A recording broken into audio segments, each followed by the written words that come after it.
কলকাতা থেকে আমাদের সাথে যুক্ত রয়েছেন সহকর্মী সুকান্ত চট্টোপাধ্যায়। তার মাধ্যমে জানাবো বিস্তারিত। সুকান্ত, নারীদের সুরক্ষায় রাজ্য সরকারের যে নীতিমালা প্রণয়নের খবর আমরা দেখালাম, সেটির পরেও আন্দোলনকারীদের দাবি আসলে এখন কি, এবং আন্দোলনের সবশেষ পরিস্থিতি কি কি চলছে সেখানে মূলত বিস্তারিত জানাবেন আমাদের।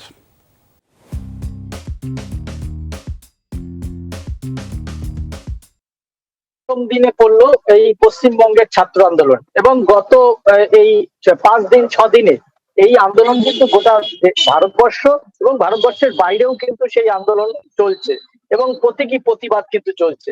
আজকে সকাল থেকে যে নিয়ম কানুন গুলো আরো শিথিল করেছেন বা নতুন করে নিয়ম জারি করেছে কলকাতা পুলিশ, এটা কার্যকর পাঁচমাথা মোড় শ্যামবাজারের এখানে 144 ধারা জারি করেছে।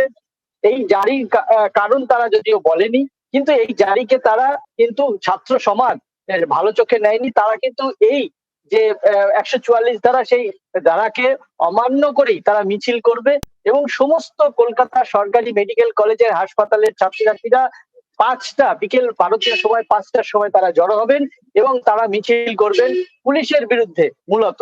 পাশাপাশি ডার্বি ম্যাচ যেহেতু বাতিল হয়ে গিয়েছে, সেহেতু এই ডার্বি ম্যাচের যে দুই প্রধান দল ইস্ট বেঙ্গল এবং মোহনবাগান, তাদের সমর্থকরাও কিন্তু তিল তিল করে জড়ো হচ্ছে যুব ভারতী অর্থাৎ সল্টলেক স্টেডিয়ামে। সেখানেও কিন্তু বিশাল পুলিশ বাহিনী রয়েছে।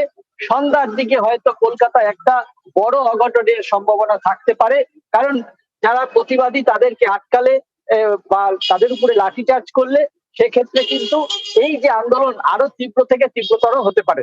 রেজা, সেই খবরের বিস্তারিত আপনার মাধ্যমে জানছিলাম। ধন্যবাদ সুকান্ত আমাদের সাথে যুক্ত হবার জন্য।